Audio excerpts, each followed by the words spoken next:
ಒಂದು ವಾರದ ನಂತರ ರಾಮೇಶ್ವರಂ ಕೆಫೆ ರಿಓಪನ್ ಆಗ್ತಾ ಇದೆ. ಬೆಂಗಳೂರಿನ the most famous cafe Rameshwaram cafe ಒಂದು ವಾರದ ನಂತರ ಕೆಫೆ ರಿಓಪನ್ ಆಗ್ತಾ ಇದೆ. ಇವತ್ತು ರಾಮೇಶ್ವರಂ ಕೆಫೆಯಲ್ಲಿ ಪೂಜೆ ಪುನಸ್ಕಾರಗಳು ನೆರವೇರ್ತಾ ಇದೆ. ನಾಳೆಯಿಂದ ಗ್ರಾಹಕರ ಸೇವೆಗೆ ಕೆಫೆ ಓಪನ್ ಇರುತ್ತೆ. ಸಂಜೆ 6:30ಕ್ಕೆ ರಾಮೇಶ್ವರಂ ಕೆಫೆ ಮತ್ತೆ ಪುನಾರಂಭ ಆಗುತ್ತೆ. ಇವತ್ತು ಬೆಳಗ್ಗೆಯಿಂದಲೂ ಕೂಡ ಪೂಜೆ ಪುನಸ್ಕಾರ ನಡೀತಾ ಇದೆ. ತಳಿರು ತೋರಣಗಳಿಂದ ಹೋಟೆಲ್ಗೆ ಸಿಂಗಾರವನ್ನ ಮಾಡಲಾಗಿದೆ. ನವೀಕರಣ ಕಂಪ್ಲೀಟ್ ಆಗಿದೆ, ರಿನೋವೇಷನ್ ಕಂಪ್ಲೀಟ್ ಆಗಿದೆ. ಬೆಳಗ್ಗೆಯಿಂದ ಕೂಡ ವಿಶೇಷ ಪೂಜೆ ಪುನಸ್ಕಾರಗಳು ನಡೀತಾ ಇದೆ.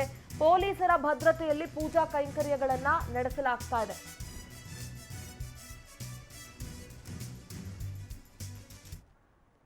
ದೃಶ್ಯಗಳಲ್ಲಿ ಗಮನಿಸ್ತಾ ಇದ್ದೀರಿ, ಬೆಂಗಳೂರಿನ ಪ್ರಸಿದ್ಧ ರಾಮೇಶ್ವರಂ ಕೆಫೆಯಲ್ಲಿ ಕಳೆದ ವಾರದ ಹಿಂದೆ ಬಾಂಬ್ ಬ್ಲಾಸ್ಟ್ ಆಗಿತ್ತು. ಈಗ ರಿನೋವೇಷನ್ ಕಂಪ್ಲೀಟ್ ಆಗಿ ಕೆಫೆ ನಾಳೆಯಿಂದ ಮತ್ತೆ ಗ್ರಾಹಕರ ಸೇವೆಗೆ ಕಂಪ್ಲೀಟ್ ಆಗಿ ಮುಕ್ತವಾಗಿರುತ್ತೆ. ಇವತ್ತು ಪೂಜೆ ಪುನಸ್ಕಾರಗಳು ಇವತ್ತು ಬೆಳಗ್ಗೆಯಿಂದಲೂ ಕೂಡ ರಾಮೇಶ್ವರಂ ಕೆಫೆಯಲ್ಲಿ ಪೂಜೆ ಪುನಸ್ಕಾರ ನಡೀತಾ ಇದೆ.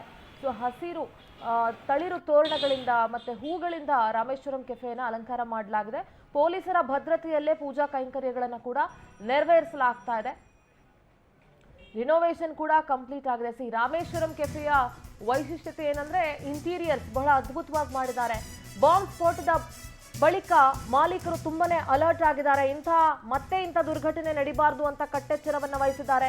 ಕೆಫೆ ಭದ್ರತೆಗೂ ಕೂಡ ಮಾಲೀಕರು ಕ್ರಮವನ್ನ ಕೈಗೊಂಡಿದ್ದಾರೆ. ಮುಖ್ಯ ದ್ವಾರ ಈ ಪವಿತ್ರ ರಾತ್ರಿ ಎಚ್ಚರವಾಗಿದ್ದು ಸ್ವಲ್ಪ ಅರಿವನ್ನ ಕಾಪಾಡಿಕೊಂಡರೆ ಇದು ನಿಮ್ಮ ಜೀವನದಲ್ಲಿ ಮಹತ್ತರ ಒಳಿತನ್ನು ತರುತ್ತೆ. ಆದಿಯೋಗಿಯ ಅನುಗ್ರಹದಲ್ಲಿ ಶಕ್ತಿಯುತಗೊಳಿಸಿದ ರುದ್ರಾಕ್ಷವನ್ನು ಉಚಿತವಾಗಿ ಮನೆಗೆ ತಲುಪಿಸಲಾಗುವುದು. SMS ಮೂಲಕ ನೋಂದಣಿಗಾಗಿ 8300 ಮಿಸ್ ಕಾಲ್ ನೀಡಿ. ಇದು ನಿಮ್ಮೆಲ್ಲರಿಗೂ ಕೇವಲ ಜಾಗರಣೆಯ ರಾತ್ರಿಯಲ್ಲ, ಜಾಗೃತಿಯ ರಾತ್ರಿ ಆಗಬೇಕು. ಬಳಿ 2 ಮೆಟಲ್ ಡಿಟೆಕ್ಟರ್ ಅನ್ನ ಅಳವಡಿಸಿದ್ದಾರೆ. ಹ್ಯಾಂಡ್ ಡಿಟೆಕ್ಟರ್ ಮೂಲಕ ಗ್ರಾಹಕರ ತಪಾಸಣೆಯನ್ನ ಕೂಡ ಮಾಡಲಾಗುತ್ತೆ. ಎಚ್ಚೆತ್ಕೊಳ್ಳೇಬೇಕಾಗುತ್ತೆ, ಯಾಕೆಂದ್ರೆ ಇಷ್ಟೆಲ್ಲ ಆದ್ಮೇಲೆ ಅದನ್ನ ಈಸಿಯಾಗಿ ತೆಗೆದುಕೊಳ್ಳೋದಕ್ಕಾಗಲ್ಲ. ಸೊ ಮಾಲೀಕರು ಕೂಡ ಅಲರ್ಟ್ ಆಗಿದ್ದಾರೆ. ಬೇಕಾಗಿರುವಂತಹ ಮುಂಜಾಗ್ರತಾ ಕ್ರಮಗಳೆಲ್ಲವನ್ನು ಕೂಡ ತೆಗೆದುಕೊಂಡಿದ್ದಾರೆ. ಮೆಟಲ್ ಡಿಟೆಕ್ಟರ್ಗಳನ್ನ ಅಳವಡಿಕೆ ಮಾಡಲಾಗಿದೆ. ಸೊ ನವೀಕರಣಗೊಂಡಿರುವಂತಹ ರಾಮೇಶ್ವರಂ ಕೆಫೆಯ ವಿಜುವಲ್ಸ್ ಅನ್ನ ಗಮನಿಸ್ತಾ ಇದ್ದೀರಿ. ಸೊ ಮೆಟಲ್ ಡಿಟೆಕ್ಟರ್ಗಳನ್ನ ಅಳವಡಿಸಿದಾರಲ್ಲ, ಅದನ್ನ ಕೂಡ ನೋಡ್ತಾ ಇದ್ದೀರಿ. ನೆಕ್ಸ್ಟ್ ಗ್ರಾಹಕರು ಯಾರೇ ಹೋದ್ರು ಕೂಡ ಅದ್ರ ಮುಖಾಂತರವೇ ಹೋಗ್ಬೇಕಾಗುತ್ತೆ, ಅದನ್ನ ದಾಟಿ ಹೋಗೋದಕ್ಕಾಗೋದಿಲ್ಲ.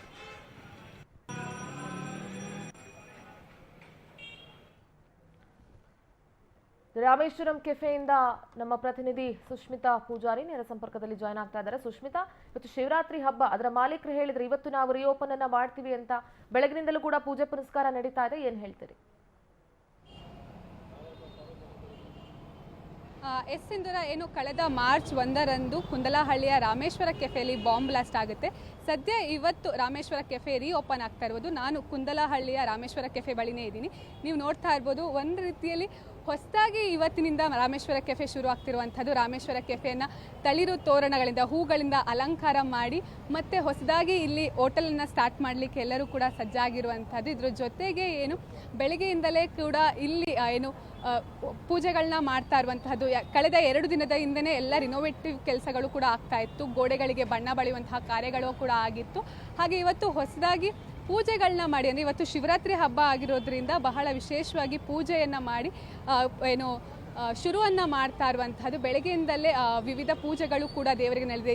ಇವಾಗ ಈ ಹಿಂದೆ ನಡೆದಂತಹ ಘಟನೆ ಮತ್ತೆ ಮರುಕಳಿಸಬಾರ್ದು ಅಂತ ಹೇಳಿ ದೇವರ ಮೊರೆಯನ್ನು ಹೋಗಿ ವಿಶೇಷವಾಗಿ ಹೋಮಗಳನ್ನ ಮಾಡಿಸಿ ಎಲ್ಲರೂ ಕೂಡ ನೀವು ನೋಡ್ತಾ ಇರ್ಬೋದು. ಅಂದರೆ ರಾಮೇಶ್ವರ ಕೆಫೆಯ ಮಾಲೀಕರ ಕುಟುಂಬವೇ ಇಲ್ಲಿ ಇರುವಂಥದ್ದು. ಎಲ್ಲರೂ ಕೂಡ ಮುಂದಿನ ದಿನಗಳಲ್ಲಿ ಮತ್ತೆ ಈ ಒಂದು ಕೆಟ್ಟ ಘಟನೆ ಮರುಕಳಿಸಬಾರ್ದು ಅಂತ ಹೇಳಿ ಎಲ್ಲರೂ ಕೂಡ ದೇವರಲ್ಲಿ ಪ್ರಾರ್ಥನೆಯನ್ನು ಮಾಡ್ಕೊಳ್ತಾ ಇರುವಂಥದ್ದು. ಅದ್ರ ಜೊತೆಗೆ ಏನು ಮೊಟ್ಟ ಮೊದಲ ಬಾರಿಗೆ ಏನು ಹೋಟೆಲ್ ಒಂದರಲ್ಲಿ ಬಾಂಬನ್ನು ಇಟ್ಟಿರುವಂಥದ್ದು. ಅಂದರೆ ಇಷ್ಟು ದಿನ ನಾವು ಕೇಳ್ತಾ ಇದ್ದಿದ್ದು ರೈಲ್ವೆ ಸ್ಟೇಷನ್ನಲ್ಲಿ ಹಾಗೆ ಜನಸಂದಣಿ ಇರುವಂತಹ ಜಾಗದಲ್ಲಿ ಬಾಂಬ್ಗಳನ್ನ ಇಡ್ತಾ ಇದ್ರು ಅಂತ. ಆದರೆ ಫಸ್ಟ್ ಟೈಮು ಹೋಟೆಲಲ್ಲಿ ಬಾಂಬ್ ಇಟ್ಟಿರೋದ್ರಿಂದ ಒಂದು ರೀತಿಯಲ್ಲಿ ಎಲ್ಲರಿಗೂ ಕೂಡ ಆತಂಕ ಶುರುವಾಗಿತ್ತು. ಹೀಗಾಗಿ ಇನ್ಮುಂದೆ ಈ ಒಂದು ಕೆಟ್ಟ ಘಟನೆ ಮರುಕಳಿಸಬಾರ್ದು ಅಂತ ಹೇಳಿ ಏನು ರಾಮೇಶ್ವರ ಕೆಫೆಯವರು ಮುಂಜಾಗ್ರತಾ ಕ್ರಮಗಳನ್ನ ಇವಾಗ ತಗೊಂಡಿರುವಂಥದ್ದು. ಮೆಟಲ್ ಡಿಟೆಕ್ಟರ್ನ ಅಳವಡಿಸಿರುವಂಥದ್ದು. ಇಲ್ಲಿಂದನೇ ಎಂಟ್ರಿ ಹಾಗೆ ಇಲ್ಲಿಂದನೇ ಎಕ್ಸಿಟ್.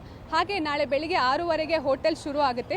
ಈ ಹಿಂದೆ ಹೇಗೆ ಹೋಟೆಲ್ನಲ್ಲಿ ಸರ್ವಿಸ್ ಸಿಗ್ತಾ ಇತ್ತು, ಅದೇ ರೀತಿ ಇವಾಗ ಮತ್ತು ಈ ಒಂದು ಸರ್ವಿಸ್ ಸಿಗುವಂಥದ್ದು. ಹೀಗಾಗಿ ನಾಳೆ ಬರುವಂತಹ ಗ್ರಾಹಕರಿಗೂ ಕೂಡ ಹ್ಯಾಂಡ್ ಡಿಟೆಕ್ಟರ್ ಮೂಲಕ ಎಲ್ಲರನ್ನೂ ಚೆಕ್ ಮಾಡಿ ಒಳಗೆ ಬಿಡ್ತಾರೆ. ಇದ್ರ ಜೊತೆಗೆ ಇವಾಗ ಮೆಟಲ್ ಡಿಟೆಕ್ಟರ್ ಇರೋದ್ರಿಂದ ಎಂಟ್ರಿನೂ ಕೂಡ ಇಲ್ಲಿಂದನೇ ತಗೋಬೇಕು, ಹಾಗೆ ಎಕ್ಸಿಟ್ ಕೂಡ ಇಲ್ಲಿಂದನೇ ತಗೋಬೇಕು.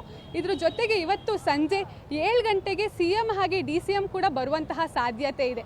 ಯಾಕಂತ ಹೇಳಿದ್ರೆ ಈ ಒಂದು ರಾಮೇಶ್ವರ ಕೆಫೆ ಅಂತ ಹೇಳಿದ್ರೆ ಬೆಂಗಳೂರಲ್ಲಿ ಸಾಕಷ್ಟು ಹೆಸರು ಮಾಡಿದಂತಹ ಹೋಟೆಲ್. ಹೀಗಾಗಿ ಇಲ್ಲೊಂದು ದುರ್ಘಟನೆಯೂ ಕೂಡ ಸಂಭವಿಸಿತ್ತು. ಹಾಗೆ ಈ ಒಂದು ದುರ್ಘಟನೆ ಸಂಭವಿಸಿದಾಗ ಈ ಒಂದು ಸ್ಥಳಕ್ಕೆ DCM ಹಾಗೆ CM ಕೂಡ ಬಂದಿದ್ರು. ಸೊ ಈಗ ಇವತ್ತು ಸಂಜೆ 7 ಗಂಟೆಗೂ ಕೂಡ CM ಹಾಗೆ DCM ಬರುವಂತಹ ಸಾಧ್ಯತೆ ಇದೆ ಸಿಂಧೂರ. ಓಕೆ, ಧನ್ಯವಾದ ಸುಷ್ಮಿತಾ ತಮ್ಮೆಲ್ಲ ಮಾಹಿತಿಗಾಗಿ.